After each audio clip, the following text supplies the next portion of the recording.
Y lo que vamos a hablar hoy, no sé si saben qué estamos celebrando hoy, la cristiandad toda lo celebra.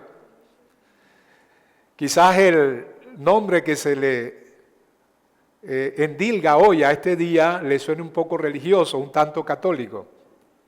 Pero es como se le ha llamado en toda la cristiandad, incluyendo la cristiandad evangélica, el Domingo de Ramos. Saben que la Semana Santa comienza hoy, ¿verdad? ¿Saben lo que ocurrió hace 2000 años?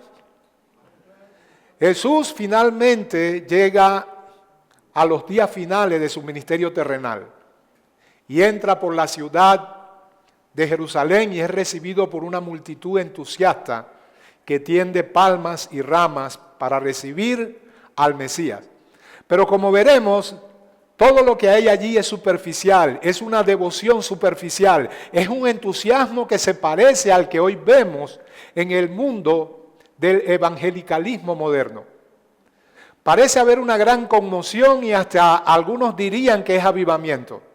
Pero el Señor nos va a demostrar que todo es superficial, que lo que subyace debajo de toda esa frenético entusiasmo es menos que nada. Eso es lo que yo quiero que veamos hoy. En ese día que se celebraba la Pascua judía toda esa semana y que iba a concluir con la cena pascual el viernes, los historiadores dicen que al menos 1 millón de personas se dieron cita. Por supuesto, no solamente eran los residentes en Jerusalén, ni siquiera en toda Judea. Venían, por supuesto, de los pueblos aledaños, de Perea, de Galilea, de las regiones que hoy conforman la Palestina actual. Pero también venían del mundo grecorromano, judíos que estaban en la dispersión, que de alguna manera se habían mezclado con el mundo grecorromano, y toda esa cantidad de personas allí amontonadas, llevando ofrendas, agitándose por las calles, pudiera darnos a nosotros la noción de que lo que se estaba llevando a cabo en Jerusalén era un gran avivamiento espiritual. Como hoy en día, muchas veces donde el pueblo evangélico se reúne en torno a una determinada actividad, donde vemos mucho entusiasmo, música, donde vemos caras sonrientes, pudiéramos perfectamente tener una noción muy parecida a esta, de que lo que hay es un avivamiento. Pero el Señor nos va a demostrar que lo que aparenta ser un gran entusiasmo legítimo de vida espiritual no es más que, utilizando un lenguaje popular, cascarita de huevo. Y que debajo de todo ese aparente avivamiento no hay absolutamente nada. Que todo lo que aparenta ser espiritual es simplemente un gran follaje de hojas. Pero cuando vas al interior de aquella masa que se supone está adorando a Dios, vas a ver que no hay fruto. Y sobre esas circunstancias de religiosidad humana y ausencia de vida espiritual, el Señor va a emitir un decreto, y ese decreto es: nunca jamás coma nadie fruto de ti. Eso es dirigido a una higuera, literalmente una planta, pero es una situación simbólica, porque en realidad esa higuera está representando a Israel. El Israel de ese momento histórico no es el Israel de la antigüedad, que había experimentado la visita de poderosos profetas. El Israel que había visto la mano de poder de Dios en milagros portentosos, abriendo el mar rojo, conduciéndolos con nube de día y columna de fuego de noche. El que hizo que ellos recibieran en el desierto agua de una roca y que les dio codornices y maná. No era esa Israel de entonces. Esta era una higuera con mucho follaje de hojas, ciertamente. Si tú ves esa higuera de lejos, diría: wow, esto es algo interesante. Seguramente que esa sombra que proyecta ese follaje abundante debe cobijarme a mí y debe darme algún tipo de protección. Así es la religión cuando la miras de lejos. Cuando no tienes entendimiento para poder acercarte a ella y ver que realmente no tiene nada que ofrecerte. Pero cuando te acercas encuentras que solamente hay hoja, pero no hay fruto. Esa era la condición de la Jerusalén de aquel momento. Era una higuera estéril, con mucho follaje de religiosidad, pero solo follaje, solo hoja. No hay nada para alimentarte a ti. Y por eso, muchas veces, esa sombra que te cobija del calor inclemente del sol pudiera darte la noción equivocada de que es bueno estar bajo su sombra, porque, hombre, por lo menos el sol inclemente de un mundo que es muy competitivo y que resulta duro vivir en él, al menos el entretenimiento de estar bajo el follaje de esa higuera, acudir todos los domingos, me da cierto grado de solaz, cierto grado de emotividad. Pero el asunto es que estás desnutrido porque esa higuera no ofrece nada para alimentarte y nutrirte. Estoy hablando en sentido figurado, pero creo que ustedes me entienden, ¿verdad? Vamos a Lucas en el capítulo 19, a partir del verso 28, lea conmigo. Lucas capítulo 19, versículo 28. ¿Me dicen amén cuando lo tienen? Dicho esto, iban delante subiendo a Jerusalén, y aconteció que llegando cerca de Betfagé y de Betania, al monte que se llama de los Olivos, envió 2 discípulos, diciendo, id a la aldea de enfrente, y al entrar en ella hallaréis un pollino atado, en el cual ningún hombre ha montado jamás. Desatadlo y traedlo. Y si alguien os preguntare, ¿por qué lo desatáis?, le responderéis así, porque el Señor lo necesita. Fueron los que habían sido enviados y hallaron como les dijo. Y cuando desataban el pollino, sus dueños les dijeron, ¿por qué desatáis el pollino? Ellos les dijeron, porque el Señor lo necesita. Y lo trajeron a Jesús, y habiendo echado sus mantos sobre el pollino, subieron a Jesús encima. Y a su paso tendían sus mantos por el camino. Y cuando llegaban ya cerca de la bajada del monte de los Olivos, toda la multitud de los discípulos gozándose comenzó a alabar a Dios a grandes voces por todas las maravillas que habían visto, diciendo, bendito el Rey que viene en nombre del Señor, paz en el cielo y gloria en las alturas. Entonces algunos de los fariseos de entre la multitud le dijeron, Maestro, reprende a tus discípulos. Él respondiendo les dijo, os digo que si estos callaran, las piedras clamarían. Y cuando llegó cerca de la ciudad, al verle lloró sobre ella, diciendo, oh, si también tú conocieses, al menos en este tu día, lo que es para tu paz. Mas ahora están encubiertos tus ojos. Eso le ocurre a mucha gente hoy. Mucha gente que, al igual que esta multitud entusiasta, cree estar adorando al Dios que equivocadamente piensan y se han hecho un Dios a su propia imagen, un Dios que está al servicio de ellos para sanarlos y prosperarlos. Pero sin embargo no saben que están a la espera de un inminente juicio. Sigamos, versículo 43, porque vendrán días sobre ti, cuando tus enemigos te rodearán con vallado y te sitiarán, y por todas partes te estrecharán, y te derribarán a tierra, y a tus hijos dentro de ti, y no dejarán en ti piedra sobre piedra, por cuanto no conociste el tiempo de tu visitación. Amén. Padre, gracias, Señor, por tu palabra. Te bendecimos y te glorificamos. Te damos gracias, Señor, y te pedimos, Señor, háblanos en esta mañana. Háblanos en este día, alumbra nuestro entendimiento. Produce en nosotros el querer como el hacer, Señor. Y que esto sea un impulso para adentrarnos, Señor, oh Padre Santo, en tu palabra y para recibir vida a través de ella. Pedimos esto en el poderoso nombre de Jesús. Amén. Les decía que había un gran entusiasmo, ¿verdad? Y ese entusiasmo pudiera haber sido confundido con un verdadero y legítimo avivamiento. Hoy se habla tanto de avivamiento. Y el enfoque que se tiene acerca de avivamientos es muy distinto al que en otros tiempos se tenía al respecto. en la Reforma Protestante se entendió que había un avivamiento, no porque habría un despliegue emocional en la gente, sino porque la gente era transformada, porque la gente vivía en santidad, porque la gente rompía los ídolos y se entregaba a una vida piadosa, lejos del pecado. La época de oro de las misiones ocurrió de la misma manera. Pero hoy en día ya no es así.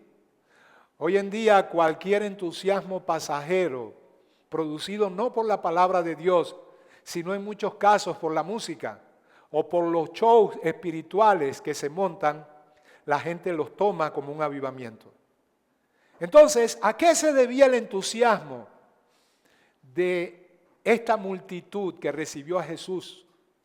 ¿A qué se debía el entusiasmo y el alborozo que había en toda Jerusalén en aquel día? Escúcheme, se debía a una falsa expectativa. ¿Expectativa de qué, pastor? A una falsa expectativa de la misión de Jesús. ¿Ok?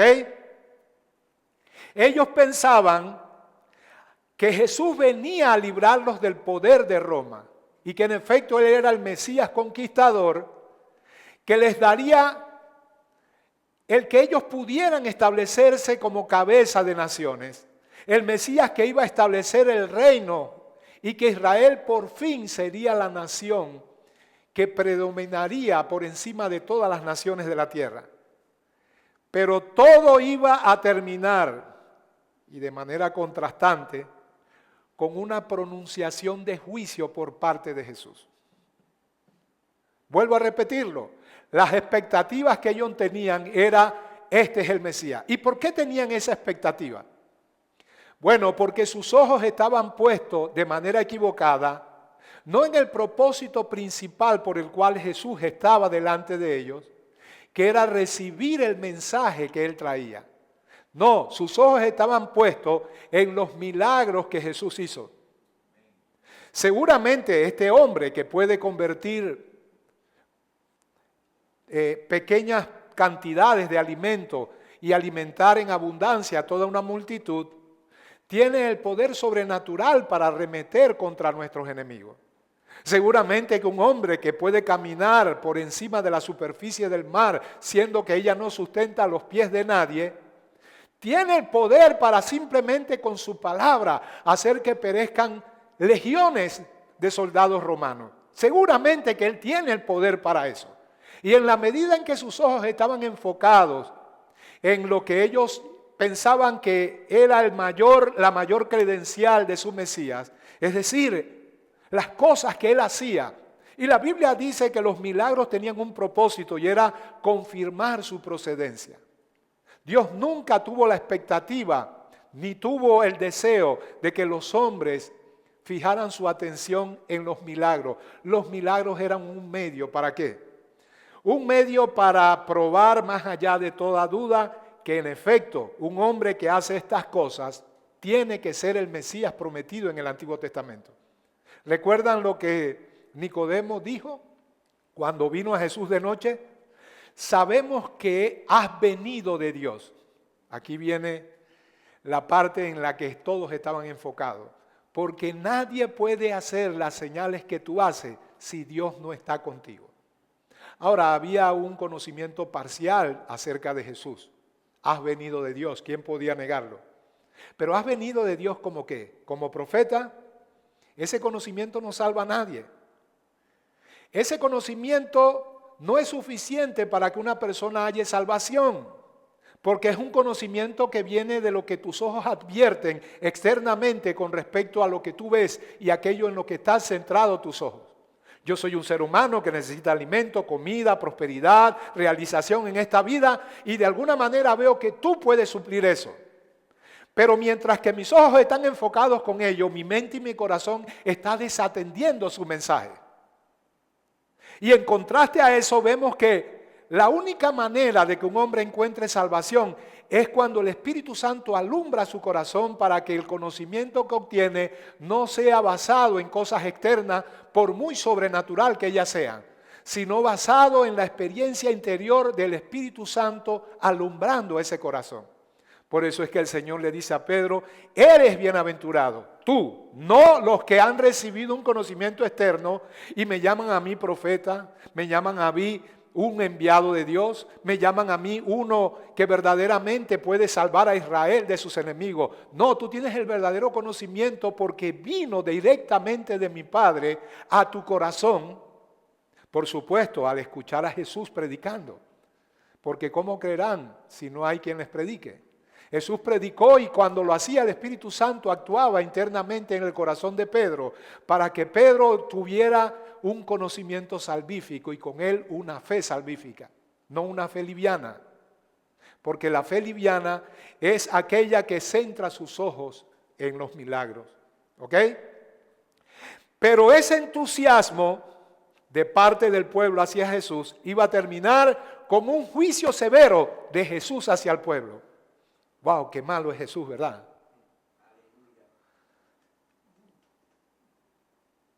La derrota finalmente no sería para los enemigos de Israel. La derrota finalmente no sería para Roma. En cambio, lo sería para Israel. Veamos bien lo que dice la palabra y no erremos al interpretar incorrectamente lo que ella dice. En lugar de victoria de parte de su Mesías, Israel recibiría un juicio severo, iba a ser derrotado y conquistado por sus enemigos, y no solamente conquistado como ya lo estaban, iban a ser destruidos por Roma. En lugar de escuchar a su Mesías, el que ellos recibieron con tanto entusiasmo, pronunciar palabras de bendición, Israel, bienaventurada la nación cuyo Dios es Jehová. Eso es tremendo. Siempre y cuando esté respaldado por un evangelio verdadero. Pero usted oye hoy en día el evangelio moderno y todos los países dicen, bienaventurada es la nación cuyo Dios es Jehová.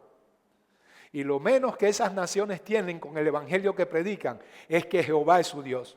En cambio, el dinero lo es, el éxito lo es, la fama lo es.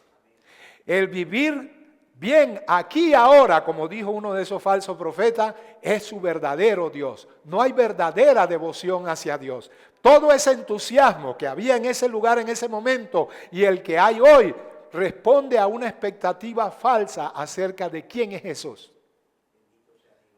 Y Jesús no es emocional. Jesús no va a condescender solamente porque alguien está contento con Él. Por supuesto que lo está, porque Él sanó y Él lo hace. Porque Él prosperó y Él lo hace. Pero si ignoras su mensaje, estás ignorando el propósito principal por el cual Él vino aquí. Ignoras que eres un pecador, que estás destituido de la gloria y que necesitas salvación. Ignoras el principal propósito, y ese principal propósito es que el evangelio no son buenas nuevas acerca de cualquier cosa buena que los hombres necesitan. Que el evangelio es buenas nuevas, sí, pero única y exclusivamente de salvación. ¿Está mal buscar mi bienestar aquí en esta tierra? No, no está mal. Pero no debe venir de la boca de un predicador del evangelio, porque él es predicador del evangelio. No debe venir de una fuente que se supone está para esparcir el evangelio de buenas nuevas de salvación. Puedes buscarte un coaching que te ayude a cómo arreglar tu negocio y obtener mejores resultados de él. Pero si el púlpito es ocupado para dar un mensaje que no tiene que ver con el evangelio, entonces las cosas están pata para arriba. Y si eso es lo que tú recibes, aunque te entusiasme recibirlo, eventualmente vas a recibir también el juicio que ello implica. Vamos a seguir. Les decía, ¿qué produjo esa falsa expectativa en el pueblo? Hombre, ya sabemos, los milagros, ¿verdad? Equivocadamente, en su corazón tenían la idea de esperar lo mejor de su Mesías cuando lo recibieron aquel domingo llamado de Ramos. En su corazón, repito, tenían las mejores ideas, el mejor pensamiento. Ellos esperaban lo mejor. Ahorita mismo Israel va a ser exaltado. Ahorita mismo nuestros enemigos van a ser derrotados. Esa expectativa equivocada de ver los milagros y centrarse en ellos produjo una expectativa equivocada, una idea equivocada. Ellos dijeron, ahora que lo vamos a recibir, vamos con nuestro Mesías conquistador a arremeter contra nuestros enemigos e Israel va a ser exaltada. Eso había en el corazón de ellos. ¿Qué había en el corazón de Jesús? Tristeza. En su corazón, Él sabe que lo que le espera a Israel no es exaltación, sino humillación. No es victoria, sino derrota. No es bendición, sino juicio severo de condenación. Y ellos están ajenos de todo esto. ¿Por qué? Más adelante vamos a ver que sus ojos están encubiertos. Que hay una venda gruesa en su vista espiritual que les impide ver la verdad.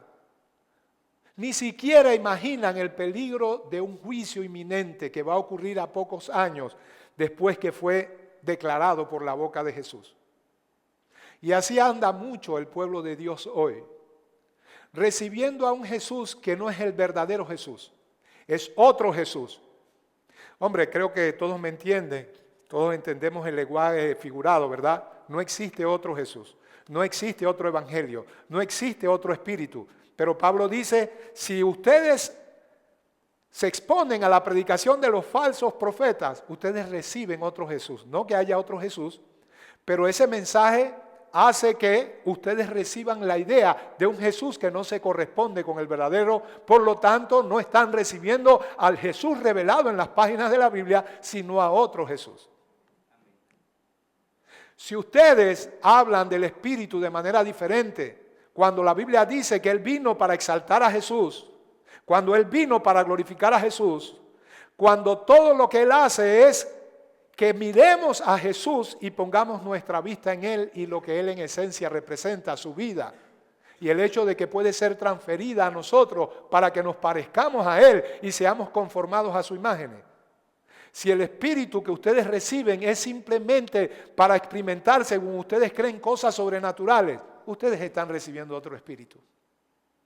Y si todo esto en conjunto es el mensaje que se da, cuando no es el mensaje del Evangelio, entonces están recibiendo otro Evangelio. Qué triste, ¿verdad? Entonces Jesús tiene una expectativa y ellos tienen otra. La expectativa de ellos es bajo una falsa adoración, bajo un falso entusiasmo. Bueno, no es falso el entusiasmo, pero la motivación sí. Bajo una falsa expectativa, como ya dije, un falso avivamiento, ellos tienen la expectativa que por lo general tienen todos los seres humanos. Y no es de asombrarse que todos los seres humanos tengan esa expectativa, porque el hombre caído sin Dios lo único que quiere es satisfacer su ego, es pasarla bien aquí, es que todo esté bien. No le preocupa su condición ya declarada abiertamente como revelación bíblica de que somos pecadores. Ni siquiera entiende eso. Yo creo que les he explicado ya muchas veces el mal entendimiento que tiene la gente acerca de lo que es ser pecador. Y que equiparan ser pecador con ser imperfecto. Cuando les he dicho que ser pecador es uno que va camino a la condenación eterna. Y por ende, eso es infinitamente más grave que ser un delincuente, que puede pasar 5, 10, 20 años en la cárcel. Pero un pecador, es decir, todos nosotros vamos rumbo a la condenación eterna. Entonces, no hay meditación sobre eso. No me preocupa eso. Tengo un entusiasmo, sí, cuando veo que las personas reciben con gran expectativa, le dan entrada triunfal en las calles de su corazón a un Jesús del cual esperan algo que Él no es lo que promete. Y esas expectativas y ese entusiasmo se va a desvanecer tan pronto entiendan que Él no tiene el deseo de darles lo que ellos esperan. Jesús quería librarlos del poder del pecado, infinitamente un poder superior a Roma, porque Roma ya pasó.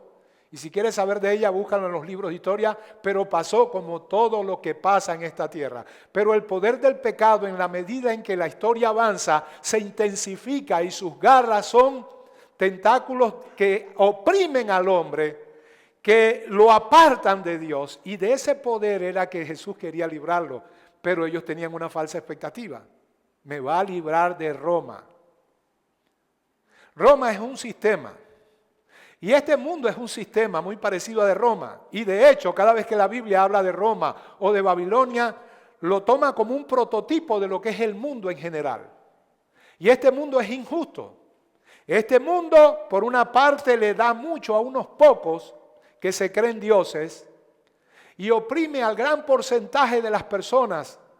La pobreza es parte de la experiencia humana y los hombres solamente quieren ser libres de eso, del poder de Roma, de un sistema injusto que los tiene en una situación de vida temporal en la que no pueden lograr las cosas. No hay nada malo con querer librarse de eso, pero no tienen vista espiritual para darse cuenta que hay un poder superior que los oprime, porque el que practica el pecado, esclavo es del pecado. Así que las expectativas de ellos, Dios, a través de su Mesías, que aquí estamos recibiendo con mucho entusiasmo, nos va a librar de Roma.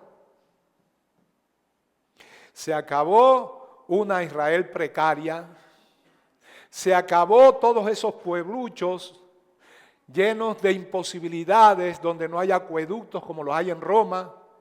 Sus mentes estaban en esto. Yo les pregunto, ¿no es la misma expectativa del mundo del evangelicalismo moderno? ¿No están sus mentes y sus corazones centrados en una equivocada expectativa de que Jesús es el Mesías que los viene a librar de la enfermedad, de la pobreza, de sentirse triste? No están buscando todo una mejor autoestima, dejar su maltrecha autoimagen, buscar realización aquí y ahora. Es la misma expectativa y eso los entusiasma. Y mientras ellos están entusiasmados, y esto es lo triste, hay personas y pasan los años esperando lo mismo y lo que esperan nunca llega. Y como decíamos hace algún tiempo atrás, no me acuerdo en qué predicación, los que predican ese perverso evangelio, ellos son los únicos que prosperan, nadie más lo hace. Pero ahí están la gente. Ok, el año pasado di 10 y no me devolvieron 100, al contrario, 10 y quedé en menos 10.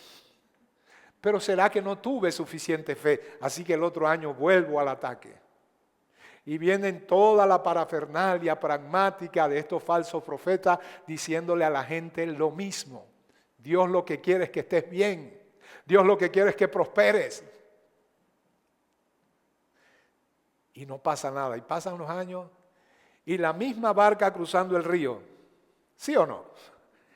Entonces, mientras que ellos veían los milagros de Jesús, teniendo la falsa expectativa de que un hombre que los obra, que los hace, tiene que ser un hombre capaz de derrotar a nuestros enemigos. Así que todos vamos a ser prósperos en una ciudad espléndida, llena de prosperidad. Sin embargo, mientras ellos veían a donde no tenían que ver, en lugar de mirar el mensaje, miraban los milagros, Jesús miraba sus corazones llenos de incredulidad. Pero creyendo tener fe, porque es triste cuando hay todo un pueblo incrédulo, pero que cree que tiene fe. Y van constantemente a recibir un mensaje y salen igualitos, pero creen haberse transformado. Porque lo que llevan consigo de vuelta a casa es un entusiasmo, un fervor, pero no por Jesús, sino por lo que le prometieron que iba a ocurrir. Nada más que para experimentar en el resto de la semana cómo se difumina ese mensaje que recibieron. Y ahora no tienen ni el mensaje, ni la promesa de prosperidad, ni prosperidad, pero tampoco tienen santidad, porque nadie les habló de eso. Nadie les habló de que para eso vino Jesús, para librarnos del poder del pecado. Nadie les prometió eso. Y Jesús mira detrás de lo aparente, no ese falso entusiasmo, sino el corazón lleno de incredulidad. Es triste cuando lo que hay en el corazón es incredulidad, pero quien la experimenta piensa que tiene fe. Y no tiene sino una noción equivocada de fe que no nace de las páginas de la Biblia, sino que estos falsos profetas las trajeron del mundo secular, de distintas fuentes. Y le dicen que tú tienes un poder inherente a ti y que ese poder se desata a través de confesiones positivas. Hombre, deja la Biblia, sé honesto. Dile al pueblo que has dejado de creer en este libro, que ya no te sabe a nada. Y dile, deja el púlpito y métete a hacer un coaching. Y dile que lo que verdaderamente a ti te apasiona es la ley de atracción. No sé si a ti te apasiona esto. El amor que sientes por esto es proporcionalmente a la repulsión que yo siento por esos mensajes. En la medida en que tú amas toda esta parafernalia de falsa fe y de poder y de decreto, en esa misma medida yo lo aborrezco. Porque no puedo amar este libro y amar aquello en la medida en que tú no amas este libro, pero amas aquello. Porque no se pueden servir a dos señores. Porque ese mensaje lo único que te promete es riqueza. Este otro te promete a Cristo. Y es tan apasionante y es tan atractivo Cristo que te dice, es Cristo, es ser semejante a Él, ¿ok? Pero tratando de hacerlo, puedes sufrir muchos páramos en esta tierra. Y quien es alumbrado por el Espíritu se enamora tanto de ese mensaje que dice, aunque me quemen, aunque me crucifiquen, esto es tan atractivo y la pasión es superior a la pasión de la carne, que estoy dispuesto a pasar lo que sea en esta tierra, porque es que Él, yo lo amo. Y la Biblia habla de hombres y mujeres que tienen tal nivel de fe, que dice que no son dignos de este mundo. Ellos no tienen una razón utilitarista para amar a Jesús. La única razón que tienen para amar a Jesús es, y se lo voy a decir en buen panameño, porque les da la gana de amarlo. Pregúntenselo a Job. Y en contraste, pregúntenle a la mujer de Job que le dijo, ya la cosa no está tan buena como antes. Todavía, bajo estas condiciones, enfermedad, pobreza y todas las demás cosas, muerte de tus hijos, retienes tu integridad. Como suelen hablar las mujeres fatuas, has hablado. ¿Recibiremos de Dios el bien y no el mal? Dice la Biblia que en todo esto no pecó Job, ni atribuyó a Dios despropósito alguno. Antes dijo, Jehová dio, Jehová quitó, sea el nombre de Jehová bendito. Hay gente que ama a Dios por lo que Él es y no por lo que Él da. Hay gente que no puede hacer otra cosa que amar a Dios. En otra ocasión Él nos va a decir, aunque me matare, en Él esperaré.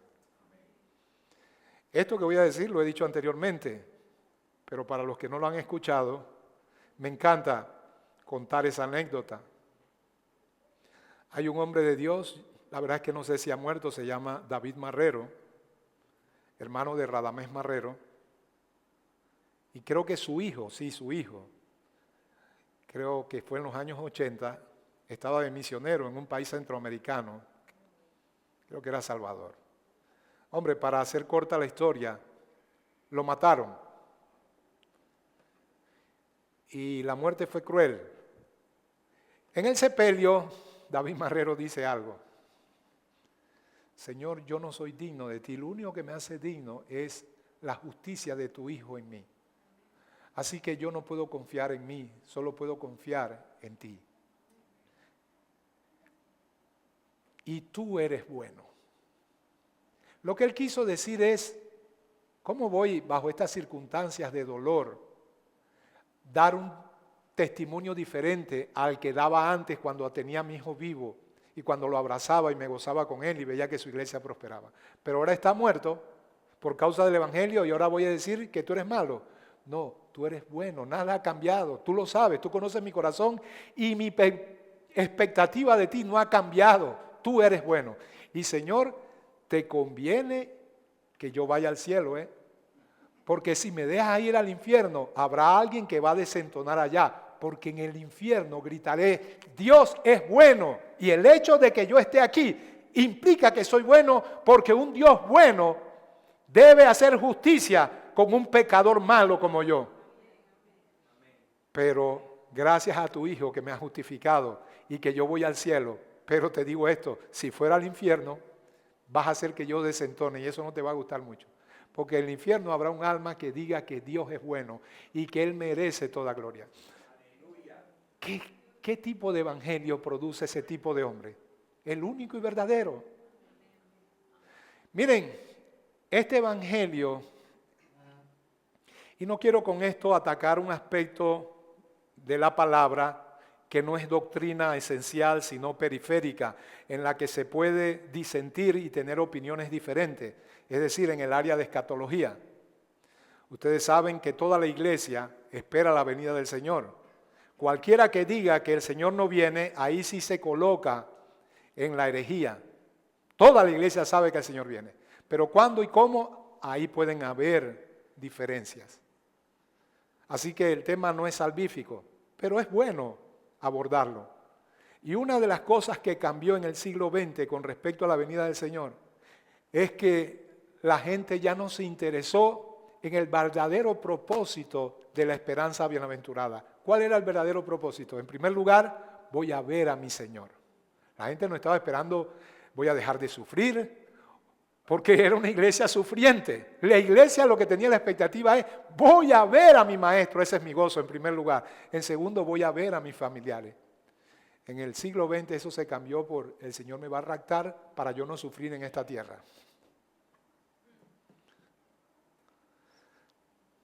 No le estoy diciendo a los dispensacionalistas que dejen de ser dispensacionalistas. Lo que les estoy diciendo es que lo que nos mueve no es ser librados del sufrimiento. Porque si tienes esa expectativa y resulta que la escatología no es como piensas, vas a sufrir mucho daño en esta tierra porque tú esperabas ser librado del sufrimiento y no ver a tu maestro, no importa si tenías que sufrir o no.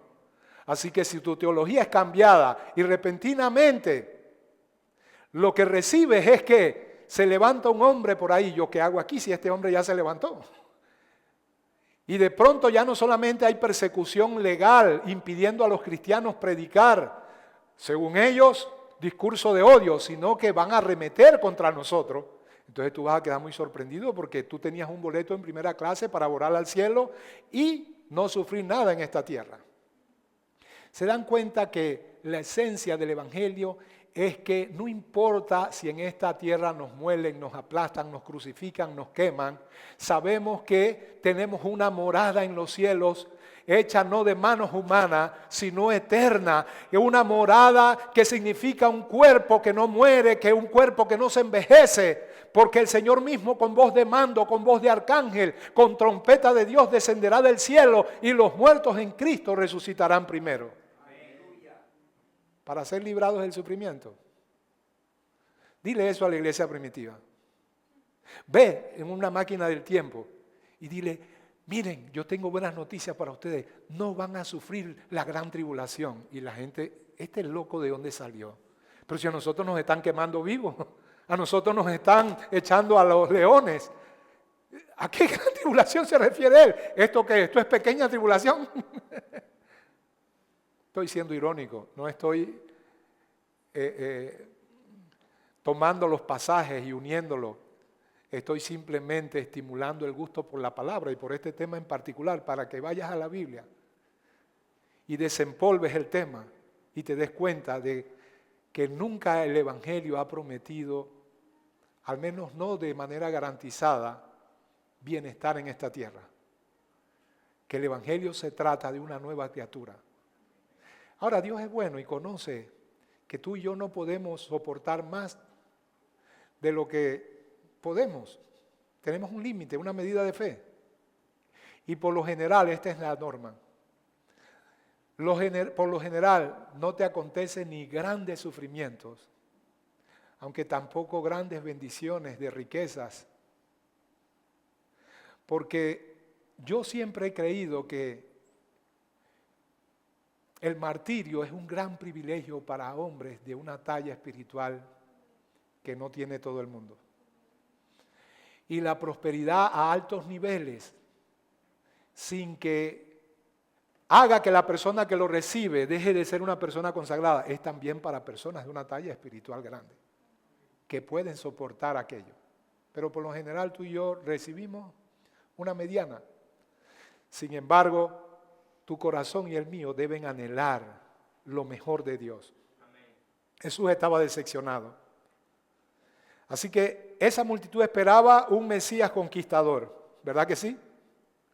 ¿Conquistarlos de qué? ¿Conquistar qué? Conquistar a Roma y a sus enemigos. Esperaban un Mesías conquistador y lo que recibieron fue un juez.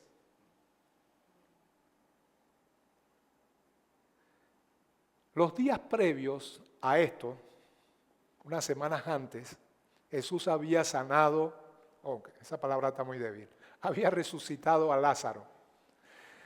A pocos kilómetros de Jerusalén está la aldea de Betania, casi 3 kilómetros, 2 punto algo. Y allí Jesús había hecho residencia en la casa de una familia que eran muy amigos de él. La casa de Lázaro, de Marta y de María. Lázaro enfermó, murió, Jesús lo resucitó y eso creó un gran revuelo, ¿verdad? Tal vez ese último milagro, no el último, pero el milagro último previo a su entrada triunfal fue el que creó mayormente las expectativas que este pueblo tenía y por la cual le recibió con tanto entusiasmo. Otra vez, es un milagro portentoso, claro que sí, como muchos que tú has oído. Pero una pregunta, si tú recibes un milagro, lo ves, ¿qué tiene que ver eso contigo? Eso no dice nada de ti. ¿Tú crees que tú recibes un milagro, una bendición porque tienes más fe que el que no la recibe? Te voy a decir por qué lo recibe. Por la soberanía de Dios, única y exclusivamente. Así que eso no dice nada de ti, dice todo de Dios, que Él es bueno, que hace salir su sol sobre justos e injustos. Así que no se mide tu cristianismo por las bendiciones que reciba. Si en tu mente equivocadamente piensas que Dios te califica con las bendiciones que te da, desecha eso. Porque si así fuera, tenemos a 12 apóstoles que eran unos carnales que no podían recibir bendición en esta tierra. Amén. Esos testimonios que es estrategia pragmática. Si yo pongo a alguien desde el púlpito a que hable de cómo el Señor le dio la casa que ahora tiene, cómo el Señor lo levantó de una muerte segura en el hospital, hombre, eso va a acarrear la atención de muchos que escuchan para que sigan viniendo a la iglesia. Eso es pragmatismo, Dios lo aborrece, Dios no quiere eso. No escucha ese tipo de testimonio en la iglesia primitiva, lo recibiste y punto, da gloria a Dios. Y quienes tienen que oír el testimonio son tus familiares cercanos a quienes tienes que llamar para Cristo. Pero utilizarlo como una estrategia de venta para que muchos se interesen y vengan a recibir lo mismo es equivocado, es desviar la atención del Evangelio. Amén. Así que él había sido resucitado, me refiero a Lázaro. Después de eso Jesús vuelve a Galilea y se queda allá algunas semanas. Y ahora sí, después de esas semanas regresa, y esta va a ser la última semana de Jesús, regresa a Jerusalén. Galilea está al norte, no sé si han visto un mapa de lo que hoy es Palestina, pero hacia el norte está Galilea, estaba Perea, estaban todas esas regiones donde habían judíos, pero no eran los judíos de la crema innata de Judea, y más aún de Jerusalén. Judea quedaba hacia el sur. Eso era lo que en el pasado había sido el reino del sur, el reino de Judá. Y hacia arriba estaba Samaria. Así que Jesús va a Galilea hacia el norte. Hay una serie de cosas que la Biblia relata respecto a su ida a esa región, pero él vuelve. Y luego toma hacia el este, hacia Perea. Realiza otra serie de milagros. Él va y predica. Y luego cruza nuevamente el Jordán hacia Jericó. Y en Jericó él sana a 2 ciegos, uno de ellos es Bartimeo, pero ocurre también algo que es muy relevante en la Biblia. Se encuentra con un jefe de los publicanos, a ver, dígame quién es un hombre pequeñito, es más pequeñito que Agner y más pequeñito que Luis Antonio. Se llama Zaqueo. Zaqueo había saqueado a medio mundo siendo publicano, pero se encontró con Jesús. Y su testimonio de vida da cuenta de que en efecto se encontró con Jesús porque él dijo, si he defraudado a alguien, se lo devolveré cuadriplicado. Eso es fruto de salvación. Y dice la Biblia que saliendo de Jericó y una gran multitud con él, quiere decir que Lo que la Biblia menciona es los dos ciegos y a Zaqueo. Pero hay toda una cosecha de almas que van con Jesús subiendo hacia Jerusalén. Bien, todo esto es Jesús viniendo del sur, pero es en el norte donde está Judea y en medio de Judea está Jerusalén. Y Jerusalén está en la cumbre del monte Sión, 4.000 metros por encima del nivel del mar. Y Jericó está en una depresión geográfica a no sé cuántos metros, en una gran hondonada bajo el nivel del mar. Y este no es mi mensaje, lo he dado anteriormente, el mensaje del buen samaritano, donde un hombre descendió de Jerusalén a Jericó, y noten la diferencia geográfica, Jerusalén a muchos metros a nivel del mar y Jericó a muchos metros por debajo del nivel del mar, indicando con ello que ese hombre te representa a ti y a mí, porque en la caída, en la entrada del pecado, el hombre descendió de la gloria a un nivel muy bajo de pecaminosidad. Pero Jesús está subiendo de Jericó con un gran ramillete de almas, subiendo hacia Jerusalén. Y hay algo gráfico allí que nos ilustra una verdad espiritual. Para eso vino Jesús. Amén. Sanó solamente a los dos ciegos, pero una multitud de gente que eran judíos medio sancochados porque no eran de la crema innata de Jerusalén. Era gente que se había mezclado con gentiles. Conservaban sus convicciones más esenciales, pero no practicaban muchas de las cosas que los fariseos sí practicaban. A fin de cuentas, lo que practicaban los fariseos era producto del rabinato, no de las verdades que estaban expresadas en la Torá, en la ley de Moisés. Ellos habían torcido la ley de Moisés y habían añadido doctrinas de hombre que de alguna manera hacía ineficaz la palabra de Dios expresada en el Antiguo Testamento. Así que Jesús nunca se opuso a la ley de Moisés, se opuso a las interpretaciones de los fariseos que distorsionaron la ley de Moisés. Por supuesto, Él trajo mayor luz de lo que en aquel tiempo era solamente una sombra, pero no se opuso, solamente que dio más luz. Por ejemplo, Él dice, la ley dice, no adulterarás y si lo haces eres culpable de juicio. Eso es correcto, no le podemos quitar eso a la ley, porque la ley habla verdad. Pero les voy a arrojar un poco más de luz para que entiendan que no se trata solamente de la acción externa. Si la codicias en tu corazón, ya adulteraste. Entonces, repito, Jesús nunca se opuso a la ley. ¿Ok? Cualquiera, dijo Él, que enseñe algo distinto, muy pequeño será llamado en el reino de los cielos. Mas el que las enseñe, dice, grande será llamado en el reino de los cielos. Por supuesto, se refiere a la ley moral. No a la ley ritual ni festiva, eso sí ya pasó, fue abrogado. ¿Ok? Pero la ley moral es eterna. Y lo único que hace la gracia no es anular la ley. Pasaje mal interpretado, la Biblia dice, porque el fin de la ley es Cristo. Pero la palabra fin, teleos en griego, no es fin en el sentido de final, de último, es fin en el sentido de finalidad. La finalidad de la ley es Cristo, es lo que dice ese pasaje. O sea, la ley tiene un propósito, conducirte a Cristo. Porque cumpliéndola ella misma, que es santa, no puedes ser salvo porque estás incapacitado por constitución pecaminosa de cumplir con esa ley. Así que la ley lo único que hace es, no puedes cumplir conmigo, te presento cómo puedes hacerlo, a Cristo. La finalidad, el fin de la ley es Cristo. En Cristo recibes nueva vida y con ella el poder entonces de cumplir con la ley moral de Dios. Amén. Así que Él viene a Jericó, salva a estas almas, ellos reciben el mensaje. Estamos hablando de que no son los fariseos los que continuamente Él llamaba a los judíos, y los judíos no me recibieron y voy a ser entregado a los judíos. Siempre se refería a la crema innata de Jerusalén. Pero no es que no habían israelitas fuera de los contornos de Jerusalén. A esta gente salvó. Él dijo, he sido enviado a las ovejas perdidas de la casa de Israel. Ese era el reino del norte, los pueblos aledaños, Galilea, Perea. Ahí Él encontró mucho pueblo que recibió el mensaje, no necesariamente los milagros. ¿Ok? Entonces cruza el Jordán, llega a Jericó, sube hacia Jerusalén y cuando sube a Jerusalén vuelve a Betania. ¿Ok?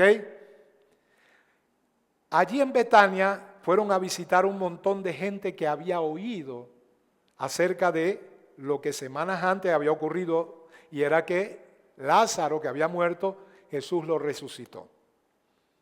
Y se agolparon allí para conocer a Lázaro. Pero también fueron ¿quiénes? Los fariseos. Y desde ese momento entraron en complot y dijeron, hay que darle muerte a Jesús y también a Lázaro. Desde allí ya el ánimo de los fariseos se está encendiendo. Finalmente él se dirige a Jerusalén, ¿ok? Vamos a ver tres cosas con respecto a lo que leímos al principio. Uno, vamos a ver que la palabra de Dios en este pasaje confirma que Jesús es el Mesías y que por ende es Dios mismo. Y vamos a considerar tres cosas. La omnisciencia de Jesús, diga conmigo omnisciencia. Vamos a ver que Jesús recibe adoración, tal cual como es profetizado en el Antiguo Testamento. Puede que sea una adoración superficial, pero con ello se cumple lo que la Biblia dijo respecto a que Jesús, el Mesías, iba a aparecer en Jerusalén montando un pollino, es decir, un hijo de asna, un asno nuevo. Y vamos a ver a Jesús como juez. A la vez, vemos en este panorama a tres grupos de personas que nos representan a nosotros. Vamos a ver a los discípulos, es decir, los verdaderos seguidores de Jesús. Es mi deseo que todos nosotros estemos en ese grupo, porque hay otro segundo grupo, que es la multitud, y estos son los falsos seguidores de Jesús. No están comprometidos con Jesús. Tienen una cierta empatía con Él y con las cosas de Él. Lo que les mueve son los milagros. Ellos están entusiasmados. De hecho, de esa forma van a recibir a Jesús. Pero ese entusiasmo desaparecerá tan pronto desaparezcan las expectativas que tienen acerca de lo que Jesús puede hacer a favor de ellos. ¿Ok? Recuerden, ¿qué esperaban? A un Jesús conquistador que los libraría del poder de Roma. Eso implicaba prosperidad para Israel. Tenían esa falta de expectativa. Se dan cuenta que ese no es el propósito de Dios, el entusiasmo desaparece. Son falsos seguidores. ¿Ok? Y hay un tercer grupo. Bueno, aquí yo sí pudiera decir que no hay ninguno así. Y son los opositores, los enemigos de Jesús. Estos son los fariseos. De los discípulos, es un grupo muy pequeño, siempre ha sido así. La Biblia lo llama remanente. Amén. La multitud es enorme, ilustra el panorama del evangelicalismo moderno hoy. Cantidad de gente que no conoce a Jesús, pero se agolpa detrás de Él. Esperan de Él lo mejor para poder vivir bien aquí y ahora. Esa es solo su expectativa. Él es el conquistador que puede conquistar mi pobreza, no mi pecado, mi pobreza. Puede conquistar mi salud, puede conquistar mi autorrealización, todas las expectativas de vida que tengo aquí, Él me va a dar solución a eso. Eso es lo que esperan. Esa es la gran multitud. Una multitud que no se ha interesado en el mensaje que ha brotado de los labios de Jesús. Una multitud que ignora que para ser su discípulo hay que negarse a sí mismo, llevar la cruz cada día. A ellos no les interesa eso. De hecho, ni han tenido tiempo para interesarse porque esas palabras han sido dadas al viento. De hecho, la razón por la cual no se interesa es porque sus ojos están vendados. Yo les expliqué que el Señor en una ocasión dijo, para juicio he venido a este mundo. Para hacer que los que no ven, vean. ¿Quiénes son esos? Los que no tienen entendimiento espiritual, pero han sido conquistados su corazón para amar a Jesús y ellos quieren aprender. Pero hay otros que se les ha dicho y su corazón se endurece y Él dice, el juicio es que los que dicen ver, no van a ver, no van a entender. Y hay una multitud de gente que cree entender la palabra de Dios, pero no entiende nada, sus ojos están vendados, están esperando de Jesús lo que Jesús no promete de manera garantizada, ni lo que es su principal propósito. Y por supuesto están los que son enemigos de Jesús. Versículo 28, dicho esto, iba adelante subiendo a Jerusalén y aconteció que llegando cerca de Betfagé y Betania al monte que se llama de los Olivos, envió 2 de sus discípulos diciendo, id a la aldea de enfrente y al entrar en ella hallaréis un pollino atado, en el cual ningún hombre ha montado jamás. Desatadlo y traedlo. Y si alguien os preguntare por qué lo desatáis, le respondéis así, porque el Señor lo necesita. Fueron los que habían sido enviados y hallaron como les dijo. Y cuando desataban el pollino, sus dueños les dijeron, ¿por qué desatáis el pollino? Ellos dijeron, porque el Señor lo necesita. Y lo trajeron a Jesús. Les decía que lo primero que vemos es las credenciales de que este es verdaderamente el Mesías, su omnisciencia. Noten esto, es extraordinario. El Señor en muchas ocasiones hizo cosas que daban cuenta de que Él era Dios hecho carne. ¿Se acuerdan cuando Natanael fue presentado? Y cómo Él le dijo, antes de ahora yo te vi debajo de la higuera. Señor, ¿cómo me pudiste ver? Porque Él es omnisciente. ¿Te maravillas de que te he dicho esto? Muchas cosas más maravillosas vas a ver de aquí en adelante. Veréis a los ángeles del cielo subiendo y bajando. En una ocasión había que pagar un tributo que demandaba Roma y Él les dice, ve y tira el anzuelo al río y vas a pescar un pez y vas a encontrar dentro de él un estatero, una moneda de curso legal en aquel tiempo. Omnisciencia. Y aquí vemos algo extraordinario con lo cual va a iniciar esta cabalgata en un pollino hacia Jerusalén en esa entrada triunfal. Y es que el Señor le dice, vayan a la aldea que está al frente, Betfagé, al frente de Betania, y ustedes van a encontrar un pollino junto a su madre, los dos están atados, los desatan y me los traen. Y si los dueños ven que ustedes están acometiendo tal acción, les van a preguntar, ¿qué hacen? Ustedes le dicen, el Señor está demandando esto. Y efectivamente así ocurre. No dice más la Biblia. ¿Cómo supo el Señor eso? Él es omnisciente. ¿Entendiste que es omnisciente? ¿Sabes que cuando pecas, tú estás escupiendo la omnisciencia y la omnipotencia de Dios? Le estás diciendo con tu pecado, Dios no sabe, Dios no quiere y Dios no puede. Él no ve mi pecado, no es omnisciente. Él no quiere hacer nada respecto a eso, no es santo. Él le despreocupa mi pecado. Y Él no puede. No, Él no va a hacer nada respecto a mi pecado. Pero yo quiero decirte que Él sí sabe, Él sí quiere y Él sí puede. Lo que pasa es que es paciente, no queriendo que nadie perezca. Aquí estaba un pueblo que vez tras vez había rechazado las palabras de vida del Señor y se había centrado en sus milagros. Pero efectivamente el juicio iba a venir. Y antes de que viniera iba a ser declarado por la boca de Jesús. Lo segundo,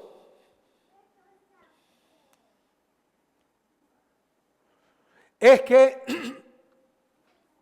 hay una segunda característica en cuanto a lo que vemos en este pasaje. Y es que Jesús, y con la Biblia al narrar esto, nos está diciendo, efectivamente este es el Mesías, es que Él recibe adoración de parte de este pueblo, aunque sea falsa. Versículo 36, y a su paso tendían sus mantos por el camino cuando llegaban ya cerca de la bajada del monte de los olivos, toda la multitud de los discípulos gozándose comenzó a alabar a Dios a grandes voces por todas las maravillas que había visto, diciendo, bendito el Rey que viene en el nombre del Señor, paz en el cielo y gloria en las alturas. Las otras versiones dicen Hosana, que significa Él salva, y lo hace ya. Es un término hebreo que habla de Dios actuando en salvación sobre su pueblo instantáneamente. La salvación en tiempos pretéritos en el Antiguo Testamento era ser librado de una condición de pobreza, era ser librado de sus enemigos al ser derrotados en batalla, era ser librado de condiciones de esta tierra, y por eso muchas veces la iglesia malentiende el propósito de Dios, que en aquel tiempo era conformar una nación, y por eso requirió que Abraham fuera riquísimo y que sus descendientes también lo fueran. Pero si ese fuera el caso para el Nuevo Testamento, diríamos que los apóstoles fueron unos fracasados, porque yo les pregunto, ¿acaso ellos fueron enriquecidos como lo fue Abraham, como lo fue Isaac, como lo fue Jacob? confundimos dos dispensaciones totalmente diferentes. Yo no estoy diciendo que usted no pueda prosperar bajo ninguna circunstancia. Yo no he dicho que la prosperidad es mala. He dicho que el mensaje de prosperidad lo es. No tiene que ver nada con el Evangelio. Ahora bien, ellos reciben adoración. Ellos adoran al Rey que viene. Y con esto se está cumpliendo un pasaje. Salmo 118, 25, 26 dice: oh Jehová, sálvanos ahora, te ruego. Eso en el hebreo es Hosana. Te ruego, Jehová, que nos hagas prosperar ahora. Bendito el que viene en nombre de Jehová, desde la casa de Jehová os bendecimos. Israel esperaba esto literalmente: haznos prosperar ahora. Ubícanos como debemos estar ubicados, como cabeza de naciones. Hosana, el Rey que salva. No vas a salvar de nuestros enemigos. Todo era una sombra profética para que en el Nuevo Testamento se entendiera que Dios nos quería librar del mayor enemigo que tiene la humanidad. ¿Cuál es? El pecado. Amén. Así que la multitud está creciendo, se están sumando, dice que van adelante y van detrás. Y dicen: bendito el Rey que viene en nombre del Señor. Otra versión dice: hosana en las alturas, bendito el que viene en nombre del Señor. La emoción se está incrementando. Wow, aquí hay un avivamiento, sin duda que lo hay. Amén. A veces yo me asusto cuando en un momento dado me dejo impresionar por el equivalente de esto que ocurrió allá, cuando lo veo hoy y digo: yo debo estar equivocado. Si mira, las bancas en la iglesia muchas veces están vacías y la gente nos aplaude y dice: ¡ah, gloria a Dios! No, yo estoy equivocado. Pero después veo a las personas y veo un corazón vacío. Veo que los requerimientos más simples de la Escritura no los entienden. Y yo digo: ¿qué está siguiendo esta gente? Y comienzan a hablar de cosas extrabíblicas y decretos y declaraciones. Y la Biblia no habla de nada de eso. Y luego caigo en la cuenta de que no, este entusiasmo es parecido al de esa multitud.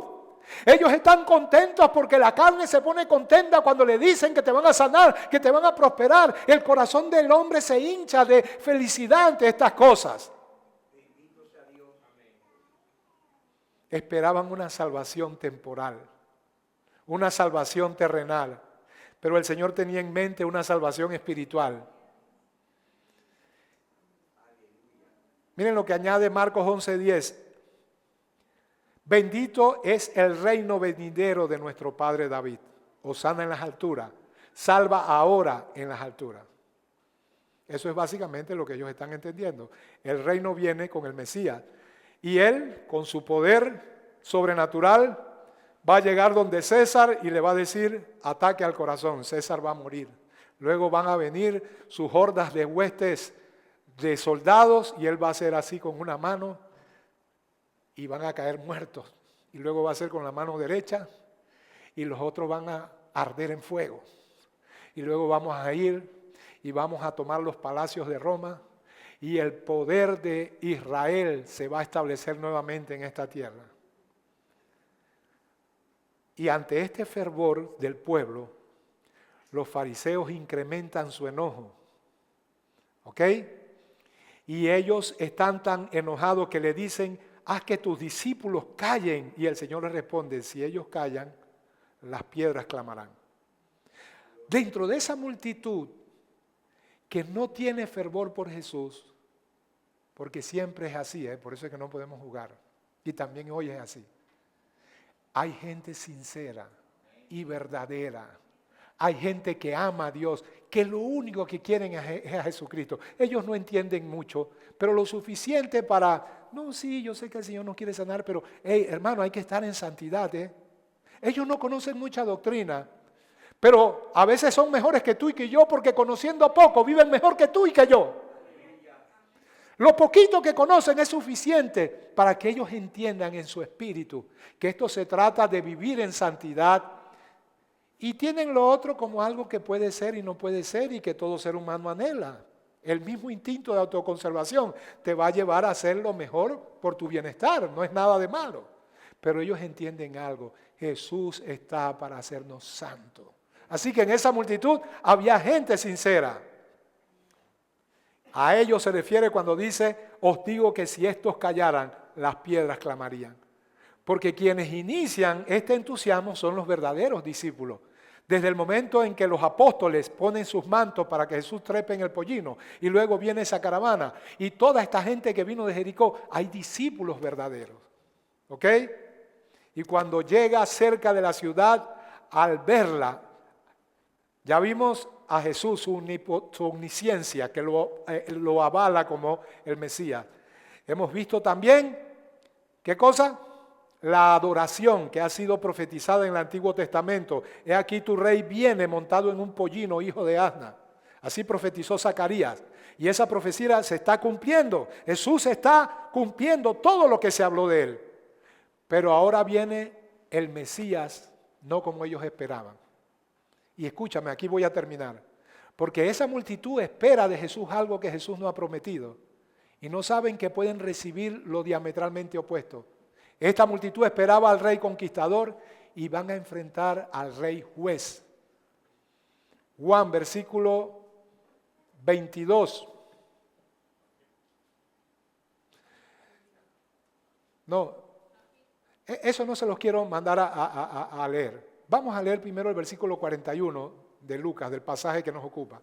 Y cuando llegó cerca de la ciudad, al verla lloró. El término es clayo. Y clayo es diferente al lloro de Jesús en el pasaje que todos ustedes conocen, ¿verdad? Donde dice que Jesús lloró. Cuando dice que Jesús lloró, el término, aquí lo tengo anotado, es dacruo. Y significa derramar lágrimas. Jesús ve a Marta y a María que lloran a su hermano muerto y él derrama lágrimas. Son lágrimas no de desesperanza. Literalmente lo que significa es que él derrama lágrimas. Probablemente se le salieron las gotas de lágrimas corriendo por su mejilla. Pero clayo habla de gemidos, de un lloro amargo, de gemir a gritos.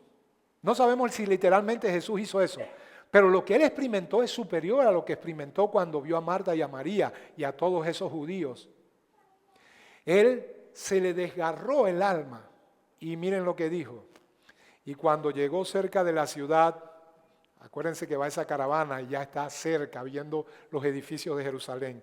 Al verla lloró, clayo, amargamente, con gritos y desesperanza, con una angustia bien profunda, diciendo, oh, si también tú conocieses, a lo menos en este tu día, lo que es para tu paz.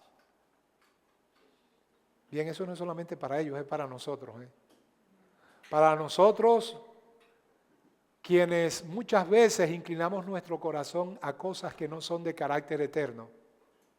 Y aunque conozcamos la doctrina que nos dice lo contrario, nuestro corazón todavía está pegado a esas cosas temporales. Y el Señor nos dice, si tú también conocieses a lo menos en este tu día lo que es para tu paz. Si tú entendieras, y yo sé que lo proclamas y lo dices de los dientes para afuera, pero tu falta de consagración indica que esas cosas no están en tu corazón. Yo me puedo parar aquí, ay, el pecado, yo no, es lo peor, yo soy la peor porquería. Pasan 4 viernes y no estás aquí. Pasan 5 miércoles y no estás aquí. Eso es cascarita de huevo. No hay la suficiente pasión ni entiendes tu condición para desesperar por ello. No te ha amanecido, como dice la Biblia. Si Dios te dejara ver tu condición, mira, para mostrarte que es así, mañana el médico te dice que tienes un cáncer y yo te aseguro que no comes más azúcar, te pones todos los tratamientos. Oye, ¿y entonces qué pasó? ¿Por qué eso sí te mueve? Porque es que esta carne pesa mucho, esta vida actual pesa mucho. Como decía Chespirito, no nos hagamos tarugos. No tienes interés por las cosas espirituales porque creen que Dios es bueno y al final Él va a pasar por alto todo eso. Y puede que sí, puede que no. Yo no me arriesgaría ni comprometería mi eternidad. Amén. Porque me puede sorprender una declaración como esta. Apartaos de mí, hacedor de maldad. Nunca os conocí. Entonces él lloró, como puede llorar ahora, porque sabe que hay una multitud de gente insustancial, que sus ojos están vendados a la verdad de las Escrituras. Y sin embargo esperan de Jesús y del Señor y de la palabra de Dios cosas que Dios nos ha prometido. Y aun si Él las da, no porque haya promesas garantizadas, esas cosas son menos que nada en comparación con lo que verdaderamente Él promete y que a ti no te interesan. Oh, dice Él, y ese es un clamor de angustia. Si tú conocieses al menos este tu día. ¿Y por qué dice este es tu día? Porque en esta época he venido yo para visitarte, para salvarte, pero tú no quieres saber de esto. ¿Saben que hay un día de visitación? La Biblia lo dice de esta manera: he aquí el día aceptable, he aquí el día de salvación. No es un momento cronológico, es un momento atemporal, es decir, que no puede decirse que es hoy o mañana. Ese hoy es constante. ¿Cuándo es ese momento? Cuando la palabra te toca y produce en ti un deseo de querer y hacer, es momento para que digas: voy a aprovechar esta unción, voy a aprovechar este impulso, voy a aprovechar esta acción de Dios produciendo en mí el querer como el hacer, para que no se me vaya en el resto de la semana. Así que mañana lo primero que voy a hacer es que me voy a levantar y voy a tener un tiempo de comunión con Dios. Y voy a la palabra. Pero no quiero que me pase lo de siempre, y es que el lunes hay un poquito de lo que recibí hoy, el martes muy poco, el miércoles ya se desvaneció. Y eso es lo que pasa. ¿Por qué? Porque no te interesa, y el Señor dice: si a lo menos en este tu día conocieras lo que es para tu paz. Es para tu paz. Esto te va a dar más paz que si hoy recibes $1.000.000, que todas las cosas que te interesan. Esto te va a dar más paz. Esto es más importante que tu vida, es más importante que tus hijos, que tu familia, es más importante que nada, pero tus ojos están vendados y no lo ves así. No tienes entendimiento espiritual. Mas ahora están encubiertos tus ojos. ¿Quieres saber por qué la gente no se interesa por el verdadero evangelio? Sus ojos están encubiertos.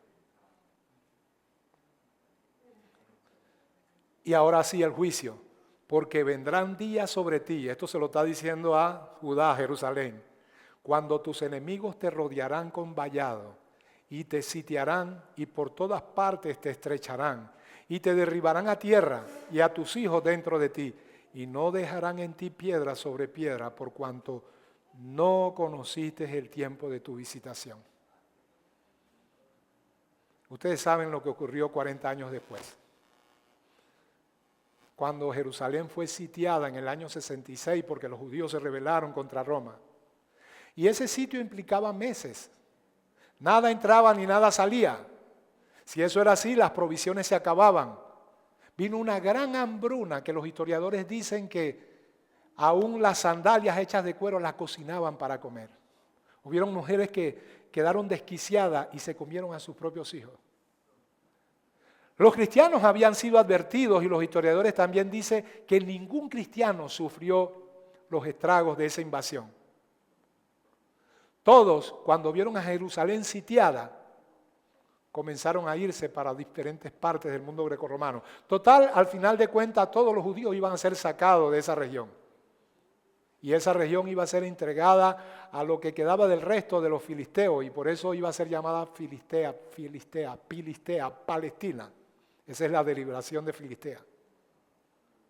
Aleya Capitolina iba a ser llamada Jerusalén en el año 103, 105, no recuerdo con exactitud. Bien, esta fue la destrucción de lo que Jesús profetizó ante un pueblo que endureció su corazón y no conoció el tiempo de su visitación. Porque ni siquiera el Padre juzga a nadie, sino que ha dado todo el juicio al Hijo, para que todos honren al Hijo como honran al Padre. El que no honra al Hijo no honra al Padre que le envió. De cierto os digo, el que oye mi palabra y cree en el que me envió tiene vida eterna, no vendrá a condenación, mas ha pasado de muerte a vida. De cierto os digo que viene la hora cuando los muertos oirán la voz del Hijo de Dios, y aquellos que oigan vivirán. Porque así como el Padre tiene vida en sí mismo, así también le dio al Hijo el tener vida en sí mismo. Él dio autoridad para ejecutar juicio. Él es el Hijo de Dios, y llamado también el Hijo del Hombre. Y esto fue lo que ocurrió. ¿Ok? La visitación de Dios viene para salvación o viene para visitación. Recuerden lo que dije hace un momento atrás. Para juicio he venido a este mundo, dijo Jesús. Para los que No ven, vean. Y los que dicen ver, sean cegados. Amén.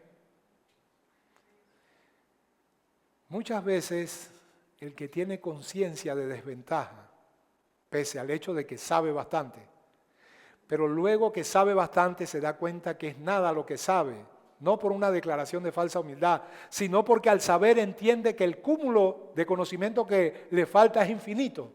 Tiene esa visión, ve su debilidad, pero lo ve claramente. Esa persona recibe más y más luz, porque al que tiene se le dará y tendrá más. Pero al que no tiene, lo que cree tener le es quitado. El conocimiento que cree se desvanece. La visión turbia que tiene y con la que cree ver bien, se hace más turbia, ve menos y queda a la expensa de sus propias pasiones y quereres. Simplemente viviendo una vida de existencia miserable espiritualmente. Y ese es el juicio severo de Dios. ¿Por qué? Porque no conociste el tiempo de tu visitación. Dios te visita o para salvación o para juicio. Amén. Dios te visita para salvación o para juicio. Y Él nos dice en esta hora, hoy es el día de salvación. Hoy es el día aceptable. ¿Qué significa eso? Significa que lo que debes hacerlo ya. No postergues el momento de tu visitación. Porque si Dios habla hoy y no obedeces, la luz que alumbró para hacerte entender, mañana se disminuye, mañana se achica y ahora ves oscuramente. Y luego pasado mañana ves menos y al día siguiente otra vez en tiniebla, sin deseos, sin pasión por hacer las cosas de Dios. Entonces, hoy es el día aceptable. Dios no te promete ni hay garantías de bienestar en esta tierra, pero Dios sí promete santidad y vida abundante. Y vida abundante es la vida de Cristo, la vida Zoe en ti, creciendo en ella, madurando en ella. Amén. Que no recibamos a un Jesús de manera entusiasta, que creemos que nos va a hacer lo que Él no ha prometido hacer. No le demos entrada triunfal a un Jesús que no es el Jesús de la Biblia, sino el que nos han vendido los falsos profetas. Porque aunque haya mucha pasión y entusiasmo para recibir a Jesús, créeme que con el transcurso de los días, cuando veas que tus expectativas no son cumplidas y arrecie el rigor de una vida que es dura, entonces te vas a decepcionar de ese Jesús y vas a apostatar de la fe. Recibe al verdadero Jesús y sé parte de esos discípulos que verdaderamente estaban clamando con pasión porque habían recibido sus palabras. Vosotros sois los que habéis permanecido conmigo en mis pruebas, dijo Jesús. Por tanto, yo os asigno un reino para que comáis y bebáis. Hacia allá nos dirigimos, hacia el reino. Ese reino es aquí ahora en tu corazón, pero no es visible. El reino está ya entre nosotros. Ya, pero todavía no. ¿Recuerdas eso? Parece contradictorio. Es ya de manera invisible, pero todavía no de manera visible. Con paciencia y perseverancia, soportemos las pruebas, aflicciones de esta vida y armémonos con lo que Pedro dijo. ¿Qué dijo Pedro? Puesto que Cristo ha padecido, ustedes ármense del mismo pensamiento. ¿Cuál pensamiento? El de padecer. Porque como cristiano, el Señor dice, en el mundo tendréis prosperidad, pero así dice, en el mundo tendréis mucha alegría, en el mundo tendréis aflicciones, pero confiad, permanece confiando, yo he vencido al mundo. Padre, te damos gracias por tu palabra, te pedimos, Rey de Gloria, que en este día en que celebramos aquel momento en que entraste por las calles de Jerusalén, ante una multitud, con una falsa adoración, con una falsa expectativa, con una alegría y un entusiasmo superficial, esperando de ti equivocadamente lo que no era tu propósito, hizo que tu corazón se entristeciera. Y al ver a la higuera llena y pletórica de hojas verdes de religiosidad, pero sin fruto alguno, lloraste porque vistes tras lo aparente la condición de esos corazones secos y ausentes de vida. Y dijiste, no hay más remedio. Si hoy hubieras conocido lo que es para tu paz, pero tus ojos están vendados y no entiendes, y no ves, y no percibes. Por tanto, llegará el momento en que te sitien por todos lados. Padre, sabemos que eso viene como juicio disciplinario para aquellos que todavía pueden ser rescatados, pero como juicio definitivo para aquellos que no creerán. Señor, que no seamos de ninguno ni del otro, pero si somos de aquellos que permanecemos en nuestra indiferencia, oh Padre Santo, entonces trae el juicio disciplinario para que al final de ese juicio nuestros corazones vuelvan a ti, oh Padre Celestial. Pero que mejor seamos de aquellos que no necesitan el juicio, oh Padre Celestial, porque respondemos a tu llamado y estamos inmiscuidos dentro de esa multitud como trigo en medio de cizaña, esperando en tu benevolencia, en tu gracia y en la salvación que está para ser manifestada en el día postrero. Gracias, Señor, en el nombre de Jesús, y todos damos un fuerte amén y amén.